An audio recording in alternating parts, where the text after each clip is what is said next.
Experts कहते हैं जब कभी भी हमारे बॉडी में कोई प्रॉब्लम आती है तो हम सबसे पहले उस प्रॉब्लम को फाइंड आउट करने की कोशिश करते हैं कि वो प्रॉब्लम हमारे बॉडी के किसी एक पार्ट में है या कंप्लीट बॉडी में है, और उसी के अकॉर्डिंग हम अपना ट्रीटमेंट करना स्टार्ट करते हैं।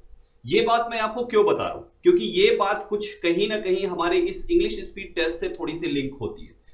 जब कभी भी कैंडिडेट इंग्लिश का स्पीड टेस्ट देता है तो उसके साथ दो तरीके की कंडीशन बनती होगी। कंडीशन नंबर सबसे पहले ये बनती होगी कि अगर वो 30 क्वेश्चंस इंग्लिश के सॉल्व करता है स्पीड टेस्ट में, तो हो सकता है उसके 30 क्वेश्चंस में 15 करेक्ट हो रहे हो और 15 रॉन्ग हो जाते हो। ये पहली कंडीशन है। दूसरी कंडीशन क्या बन सकती है कि वो 30 क्वेश्चन सॉल्व करने की कोशिश करता है, बस उसके एक दो करेक्ट होते हैं और बाकी सारे के सारे रॉन्ग हो जाते हैं। तो अगर यहां पर जैसे कि मैंने कहा कि अगर पूरी बॉडी में प्रॉब्लम है तो ट्रीटमेंट पूरी बॉडी का होना चाहिए, यानी कि अगर पूरी स्पीड टेस्ट आप सॉल्व करते हैं और पूरे क्वेश्चंस गलत हो जा रहे हैं तो कहीं ना कहीं आपकी अभी बिगिनिंग से आपको प्रिपरेशन करने की जरूरत है। और अगर वहीं पर स्पीड टेस्ट आप करते हैं और आपके 7-8 करेक्ट हो रहे हैं, बाकी रॉन्ग हो जा रहे हैं, इसका मतलब 7-8 तक सही है, बाकी के पार्ट्स जो प्रॉब्लम क्रिएट कर रहे हैं उन चीजों पर अभी पता करने की जरूरत है कि आखिर वो कौन से पार्ट्स हैं, कौन से टॉपिक्स हैं जिनमें आपको अभी बहुत ज्यादा वर्क करने की जरूरत है। तो आइए देखते हैं कि आखिर आज के इस शो में जो हम यहां पर लेकर आए हैं आपके लिए, आखिर ये शो कैसे आपके लिए हेल्पफुल होने वाला है। बस एक रिक्वेस्ट है आपसे कि इस शो को आप लास्ट तक देखें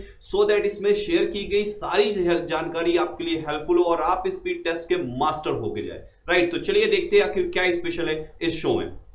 स्टूडेंट्स, जब कभी भी आप अगर अभी तक नहीं सही हो पा रहा है स्पीड टेस्ट, तो सबसे पहले जरूरत है ये पता करने की कि स्पीड टेस्ट के कुछ क्वेश्चंस में प्रॉब्लम हो रही है या कंप्लीट स्पीड टेस्ट में, यानी कि एनालाइज करने की जरूरत है। एनालिसिस रिक्वायर्ड अभी रिक्वायरमेंट है उसकी। तो आप सबसे पहले इस पर्टिकुलर सेक्शन को अच्छे से करने के लिए आप अगर आज से शुरू कर रहे हैं तो आज एक काम कीजिए, आप मिनिमम 3 स्पीड टेस्ट सॉल्व कीजिए। राइट, कितने स्पीड टेस्ट? मिनिमम 3। आप 4 भी कर सकते हैं, 5 भी कर सकते हैं। ये आप आज करें या कल तक करें, आज से कल तक में, यानी जब भी आप इस वीडियो को देख रहे हो उसके 24 घंटे के अंदर आप मिनिमम 3 स्पीड टेस्ट सॉल्व कर लें। 3 स्पीड टेस्ट सॉल्व करने के बाद आप उसमें उसका सोल्यूशन चेक करें और देखें कि आपके उन तीनों स्पीड टेस्ट में इंग्लिश सेक्शन में कितने कितने मार्क्स आए हैं। अब आपने देखा कि जो आपने 30 क्वेश्चंस वाले स्पीड टेस्ट सॉल्व किए उसमें से एक में आपके 10 मार्क्स आए, दूसरे में 8 मार्क्स आए, तीसरे में आपके 7 मार्क्स आए। फॉर एग्जांपल हम बहुत ही कम यहाँ पे ले रहे हैं, बच्चों के तो 15, 20, 30 भी 28 तक भी आ जाते हैं, ठीक है। लेकिन यहां पर जिन बच्चों का स्पीड टेस्ट में मार्क्स नहीं आ रहे, डेफिनेटली वही बच्चे इस वीडियो को क्लिक कर रहे होंगे।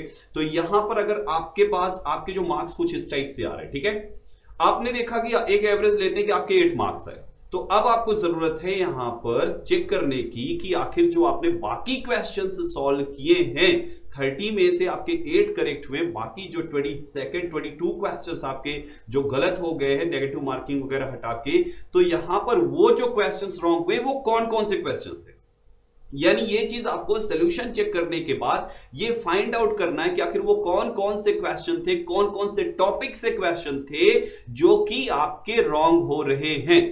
सिंपल सा आपको पता है कि अगर आप आईबीपीएस की प्रिपरेशन कर रहे हैं या किसी भी चीज की प्रिपरेशन कर रहे हैं तो एक जनरल जो टॉपिक्स होते हैं वो कुछ इस टाइप से होते हैं, लाइक रीडिंग कॉम्प्रिहेंशन होता है, क्लोज टेस्ट होता है, error detection, fill in the blank, sentence improvement, odd one out, misspelled and sentence rearrangement. ये कुछ कॉमन टॉपिक्स हैं जो लगभग हर गवर्नमेंट एग्जाम में पूछे जाते हैं। राइट, अब अगर फॉर एग्जांपल आपने अपना स्पीड टेस्ट दिया, स्पीड टेस्ट देते ही आपको क्या पता चला कि जो पहला एसटी आपने दिया उसमें भी रीडिंग कॉम्प्रिहेंशन गलत, दूसरा आपने एसटी दिया उसमें भी रीडिंग कॉम्प्रिहेंशन में एक क्वेश्चन सही हो रहा है बाकी सब गलत, तीसरा एसटी आपने दिया उसमें भी रीडिंग कॉम्प्रिहेंशन गलत। तो आपको एक पॉइंट क्या समझ में आया कि आपका एसटी में जो पार्ट वीकेस्ट पॉइंट है that is actually reading comprehension. बात समझिएगा, आपने वहीं पर सेंटेंस रीअरेंजमेंट सॉल्व किया, ये भी तीनों एसटी में गलत हो रहा है, या तो एक क्वेश्चन सही हो रहा है बाकी सब गलत हो जा रहा है, फर्स्ट करेक्ट हो रहा है बाकी सब जीरो हो जा रहे हैं। इसका मतलब दूसरा पॉइंट आपको समझ में आ गया कि आपका वहां पर रीअरेंजमेंट भी रॉन्ग है।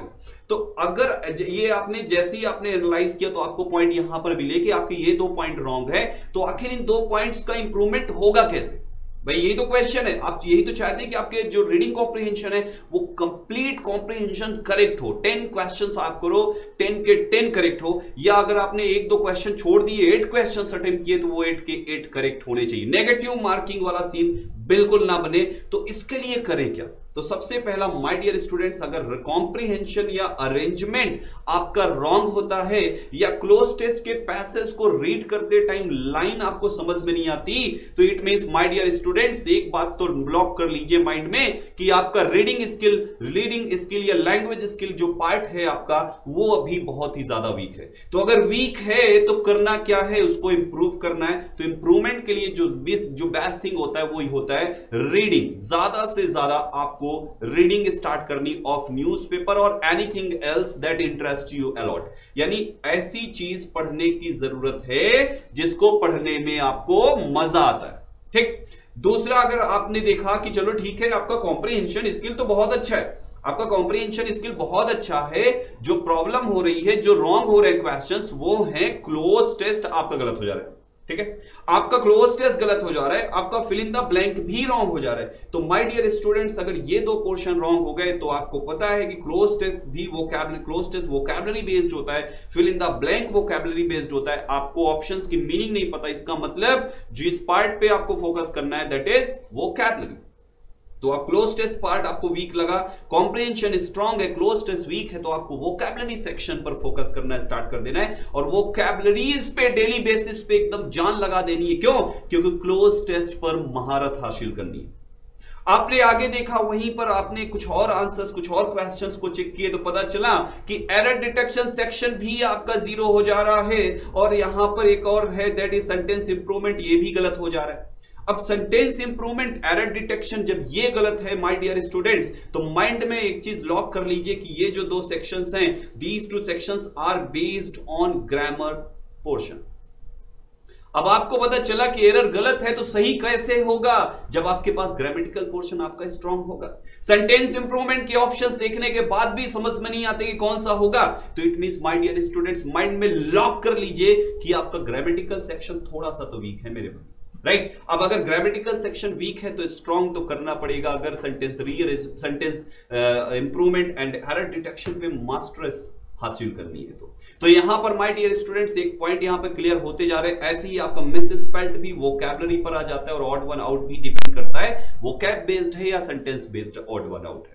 तो इस टाइप से आपने देखा कि जो कंप्लीट इंग्लिश आपकी पूछी जा रही है आपके एग्जाम में, गवर्नमेंट एग्जाम में, किसी भी गवर्नमेंट एग्जाम की आप प्रिपरेशन कर रहे हैं, कंप्लीट इंग्लिश जो पूछा जा रहा है वो केवल 3 चीजों पर है। एक है लैंग्वेज स्किल, दूसरा है वोकैबुलरी एंड तीसरा क्या है? Language skill, vocabulary and grammar. ये 3 चीजों पर आपको फोकस करना है। बस आपको देखना है कौन सा सेक्शन वीक है। जो भी सेक्शन वीक है उन चीजों पर आपको बस फोकस करना स्टार्ट कर देना है। बहुत सारे बच्चों का ग्रामर वीक होता है but vocabulary and language skill strong होती है, तो वो ग्रामेटिकल सेक्शन को बहुत अच्छा करने के लिए, एरर डिटेक्शन में मास्टर्स हासिल करने के लिए वो ग्रामर पर फोकस कर सकते हैं। वोकैबुलरी जिसका वीक है वो वोकैबुलरी पर फोकस कर सकता है। यानी कि अभी आपको बीमारी फाइंड करनी है, आखिर प्रॉब्लम है किधर?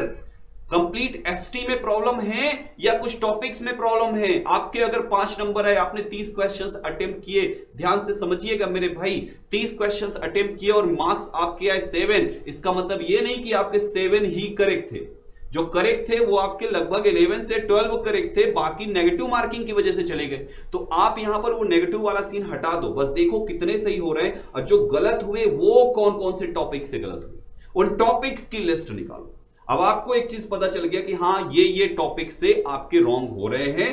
आपका कॉम्प्रिहेंशन अच्छा जा रहा है लेकिन एरर गलत हो रहा है, आपका एरर अच्छा जा रहा है लेकिन आपका इंप्रूवमेंट गलत हो रहा है, इंप्रूवमेंट अच्छा जा रहा है लेकिन फिलर गलत हो रहा है, फिलर अच्छा जा रहा है बट सेंटेंस रीअरेंजमेंट गलत हो रहा है। इस टाइप से हर एक कैंडिडेट का अपना अलग अलग वैरी करेगा। ठीक।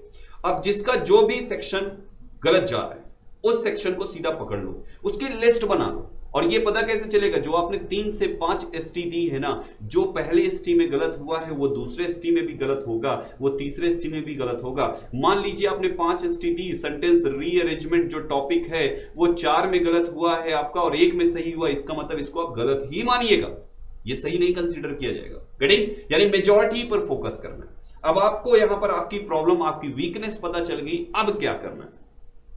अब आपको उसी टॉपिक को पकड़ लेना है जो आपका बार बार प्रॉब्लम क्रिएट करता है, जिसकी वजह से आपके सही क्वेश्चन में भी नेगेटिव मार्किंग हो जाती है। आपको उस टॉपिक को सीधा उठाना है और उन्हीं टॉपिक्स के उसी क्वेश्चन को सॉल्व करना है topic wise, minimum 5 on daily basis.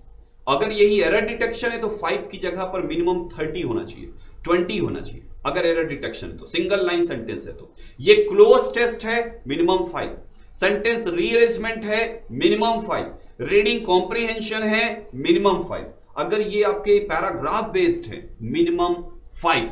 कसम खा लीजिएगा ये चीज आप इस वीडियो को देखने के बाद कि अगर उस पर्टिकुलर वीकेस्ट पॉइंट को अपना स्ट्रॉन्गेस्ट पॉइंट्स बनाना है तो उसको उसी दिन से शुरू करना, मिनिमम 5, कम से कम 5। तो ये शुरुआत आपको करनी है टॉपिक वाइज। अब टॉपिक वाइज आपने स्टार्ट किया तो इसका मतलब ये नहीं कि बाकी सेक्शंस को छोड़ दीजिए। बाकी सेक्शंस के लिए जैसे अगर आपका क्लोज टेस्ट वीक था तो क्लोज टेस्ट आपने 5 किया, लेकिन स्पीड टेस्ट भी आप दीजिए सो दैट बाकी सेक्शंस भी, बाकी टॉपिक्स भी आपके टच में रहे मेरे भाई। अब आपने यहां पर टॉपिक वाइज जैसे स्टार्ट किया, मिनिमम 5 सॉल्व किया, तो आप देखेंगे कि यही 5 आपने अगर 10 to 15 डेज कर लिए, यानी 15 डेज कर लिए, 15 multiply by 5 is equal to 75। Guarantee के साथ कहता हूं मेरे भाई अगर 75 सेट्स आपका हो गया, ये अभी सुनने में लग रहा है बहुत ज्यादा, बट दिस इज नॉट बहुत ज्यादा। ये 5 का टारगेट रखो, थोड़े से सोचो कि मुझे बस 5 करने का है, 75 तो अपने आप हो जाएगा वो धीरे धीरे। 15 डेज करके देखो, 15 डेज आई गारंटीड कि वही वीकेस्ट पॉइंट आपको एग्जाम में बहुत अच्छे मार्क्स दिलाने वाला है। तो पहला पार्ट यहां पर टॉपिक वाइज आपको प्रैक्टिस करने की जरूरत है। पॉइंट नंबर 2, आपको केवल टॉपिक वाइज के साथ साथ जो ग्रामेटिकल सेक्शन है ना, क्योंकि अगर आपका जो पार्ट आपको पहले से आता है आप उसको इग्नोर नहीं कर सकते। जैसे फॉर एग्जांपल आपका जो एरर डिटेक्शन सेक्शन है आपको वो बहुत अच्छे से आता है, तो इसका मतलब ये नहीं कि आप क्लोज टेस्ट पर फोकस कर दो, एरर डिटेक्शन को 2 महीने के लिए भूल जाओ। अगर 2 महीने के लिए भूल गए तो एरर डिटेक्शन भी कहता है मैं तुम्हें भूल जाऊंगा, और दोनों एक दूसरे को भूल जाओ फिर। गेटिंग? सो ये नहीं करना है आपको। आपका जो टॉपिक पहले से स्ट्रांग है उन टॉपिक्स का रिवीजन करते रहना है, स्पेशली ग्रामर जिसको कैंडिडेट ज्यादातर इग्नोर करते हैं। तो ग्रामर का रिवीजन हमेशा कैंडिडेट्स करते रहिए आप। गेटिंग? तो यहां पर इसका जब आप रिवीजन करते हैं साथ ही साथ वोकैबुलरीज पर फोकस कीजिए, कितनी भी अच्छी वोकैब हो आपकी, लेकिन क्लोज टेस्ट में कभी कभी ऐसे वर्ड्स आ जाते हैं जो फंसा देते हैं मेरे भाई।